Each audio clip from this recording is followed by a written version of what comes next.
అందరికీ నమస్తే welcome to Q news నేను రాజు మరి నిన్న నాగర్ కర్నూలు జిల్లాలో ముఖ్యమంత్రి రేవంత్ రెడ్డి గారు ఒక కార్యక్రమానికి అయితే హాజరై కొన్ని కీలక వ్యాఖ్యలు అయితే చేశారు మరి నాగర్ కర్నూలు జిల్లాలో మరి integrated school young India integrated స్కూల్లో మరి శంకుస్థాపనకు అయితే వెళ్ళారు మరి అది యంగ్ ఇండియా ఇంటిగ్రేటెడ్ స్కూల్ 25 ఎకరాల్లో దాదాపు 200 కోట్ల వ్యయంతో అయితే దాన్ని శంకుస్థాపన అయితే చేశారు మరి అది ఒక సంవత్సరం లోపు అయితే దాన్ని మొత్తం పూర్తిగా నిర్మించి దాన్ని అందుబాటులోకి అయితే తీసుకొస్తానని రేవంత్ రెడ్డి గారు అయితే చెప్పడం జరిగింది ఇంకా అదే విధంగా దాని గురించి రాష్ట్ర అభివృద్ధి గురించి కూడా మాట్లాడుతూ మరి రైతులకు కావచ్చు మరి మహిళలకు కావచ్చు అనేక సంక్షేమ పథకాలు ఇస్తున్నాం ఏవైతే 6 గ్యారంటీలు కాంగ్రెస్ ప్రభుత్వం అయితే ఇచ్చిందో దాన్ని అమలు చేసే విధంగా కాంగ్రెస్ పార్టీ అయితే ముందుకెళ్తుందన్నట్లుగా మరి రేవంత్ రెడ్డి గారు అయితే చెప్పడం జరిగింది మరి అటు కేసీఆర్ గారి ప్రస్తావన కూడా తెస్తూ మరి గతంలో కేసీఆర్ గారు ఇక్కడి నుంచి అంటే పాలమూరు జిల్లా నుంచి పార్లమెంటు సభ్యుడిగా ఉన్నప్పటికీ కూడా మరి పాలమూరు జిల్లాకు చేసింది ఏమీ లేదు మరి ఎంపీ అయిన తర్వాత కూడా మరి కేసీఆర్ అయితే మరి ముఖ్యమంత్రిగా కూడా చేశారు 10 ఏళ్ళు ముఖ్యమంత్రిగా చేసినప్పటికీ కూడా మరి పాలమూరు జిల్లాకు ఎలాంటి అభివృద్ధి అయితే జరగలేదని మరి కేసీఆర్ గారి పైన మరి కొన్ని ఆరోపణలు అయితే చేశారు మరి అదే సందర్భంలో మరి యువతకైతే మరి దాదాపుగా 40,000 ఉద్యోగాలు అంటే ఏదైతే కాంగ్రెస్ పార్టీ అధికారంలోకి వచ్చిందో 2.5 సంవత్సరాల లోపు దాదాపు 40,000 ఉద్యోగాలు ఇస్తాం మొత్తంగా కలిపి ఎప్పుడైతే అధికారంలోకి వచ్చిందో అప్పటి నుంచి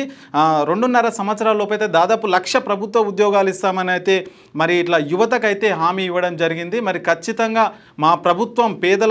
పేదలకు సంక్షేమ పథకాలు అందించే దిశగా అయితే మా ప్రభుత్వం అయితే పనిచేస్తున్నది రేవంత్ రెడ్డి అయితే చెప్పడం జరిగింది మరి అదేవిధంగా చూసుకుంటే ఇంకా కేసీఆర్ అయితే ఖచ్చితంగా అసెంబ్లీకి రావాలి తను అసెంబ్లీ అపోజిషన్లో కూర్చోవాలి మా గవర్నమెంట్ ఏదైతే చేస్తుందో మా కాంగ్రెస్ ప్రభుత్వం ఏదైతే చేస్తుందో అది చూసి మరి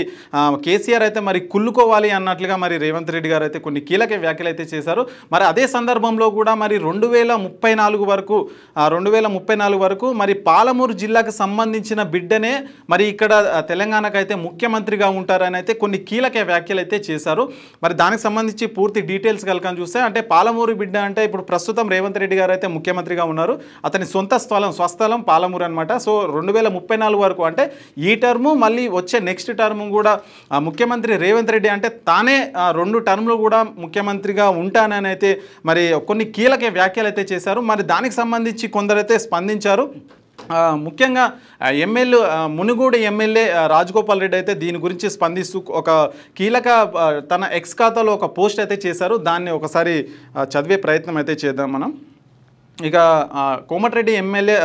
మునుగోడు ఎమ్మెల్యే కోమటిరెడ్డి రాజగోపాల్ రెడ్డి గారు అయితే ఒక ట్వీట్ అయితే చేశారు ఇక రాబోయే 10 ఏళ్ళు నేనే ముఖ్యమంత్రి అని రేవంత్ రెడ్డి గారు ప్రకటించుకోవడం కాంగ్రెస్ పార్టీ విధానాలకు వ్యతిరేకం జాతీయ పార్టీ అయిన కాంగ్రెస్లో అధిష్టానం ఆదేశాల మేరకు ప్రజాస్వామ్యబద్ధంగా ముఖ్యమంత్రి ఎన్నిక ఉంటుంది తెలంగాణ కాంగ్రెస్ను వ్యక్తిగత సామ్రాజ్యంగా మార్చుకునే ప్రయత్నాలను నిఖార్సైన కాంగ్రెస్ నాయకులు కార్యకర్తలు సహించరు అని తన ఎక్స్ ఖాతాలో అయితే పోస్ట్ చేయడం జరిగింది మరి ఈ విషయం మరి కార్యకర్తల్లో కావచ్చు అటు నాయకుల్లో కావచ్చు కొద్దిగా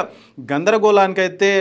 గురి చేసిందని చెప్పొచ్చు మరి ఎందుకంటే కాంగ్రెస్ అనేది ఒక జాతీయ పార్టీ కనుక మరి అక్కడ ఏ విధి విధానాలు ఉన్నా మరి అక్కడ కేంద్రం నుంచి అయితే వస్తూ ఉంటాయి అన్నమాట అంటే ఎవరి స్వచ్ఛందంగా వాళ్ళు నిర్ణయాలు తీసుకోవడానికి ఉండదు పార్టీకి అంటూ కొన్ని విధి విధానాలు ఉంటాయి కాబట్టి దాంట్లో మాత్రమే నడుచుకోవాలి ఎవరైతే సొంతంగా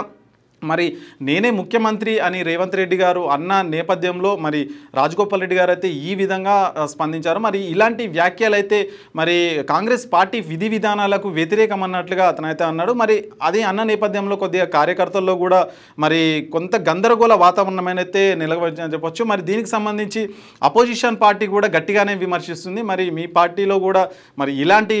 కొన్ని లుకలుకలు ఉన్నాయని కూడా మరి అక్కడక్కడ అపోజిషన్ పార్టీకి సంబంధించిన వాళ్ళైతే మరి విమర్శిస్తున్న పరిస్థితి కనిపిస్తూ ఉంది మరి ఏదేమైనప్పటికీ మరి రేవంత్ రెడ్డి ఆ వ్యాఖ్యలు ఎందుకు చేశారు ఏంటి అని ఇంకా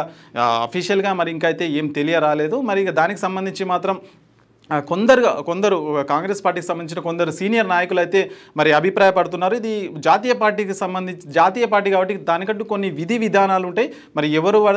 ఎవరు స్వచ్ఛందంగా వాళ్ళు నిర్ణయాలు అయితే తీసుకోవడానికైతే పార్టీకి అయితే వ్యతిరేకం అన్నట్లుగా మరి కొందరు సీనియర్ నాయకులు అయితే అభిప్రాయపడుతున్నట్టు మనకైతే తెలుస్తా ఉంది. 6వ తరగతి నుండి 10వ తరగతి విద్యార్థులకు గొప్ప అవకాశం. ఏపీ, తెలంగాణ మరియు సిబిఎస్ఈ విద్యార్థులకు ఎలాంటి అడ్మిషన్ ఫీజు లేకుండా సంవత్సరానికి కేవలం 1000 రూపాయలకే ఐఐటీ స్టాండర్డ్స్ తో ఆన్లైన్ ట్యూషన్స్ చెప్పబడును. 15 ఏళ్ల సుదీర్ఘ అనుభవం గల ఫ్యాకల్టీతో క్లాసులు నిర్వహించబడును. ఇప్పుడే ప్లే స్టోర్ నుండి ధర్మవాహిని యాప్ ని డౌన్లోడ్ చేసుకోండి. వివరాలకు సంప్రదించండి 7893051526.